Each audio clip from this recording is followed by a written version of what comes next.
effective ways to make your eyelashes thick and beautiful in just 1 month. 1. Combing. Such a mundane activity as brushing your eyelashes can seriously improve their health. The process of combing makes the blood flow towards your eyelashes. As a result, it stimulates the eyelashes and they start to grow longer. Besides, brushing your eyelashes will remove all the debris and dust that accumulate on them. To comb your eyelashes, you can buy a special eyebrow brush or use a thoroughly washed old mascara brush.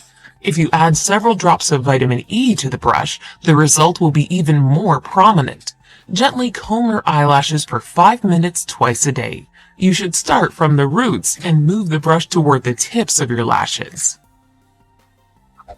2. Natural essential oils.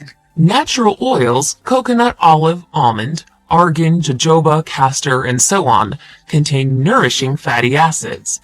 They provide the follicles of your eyelashes with necessary nutrition, thus keeping them happy and healthy. On top of that, essential oils are rich in antioxidants, which are crucial if you want to have fast lash growth. You'll need several drops of castor oil, olive oil, or any of the other oils I mentioned before. Mix it with 1 drop of rosemary, lavender, grapeseed, or tea tree oil. You can use a clean eyebrow or mascara brush, or even your finger. Spread the mix of the essential oils onto your eyelashes before you go to bed and leave it overnight. Remember to do this procedure every evening if you want to achieve your goal as soon as possible.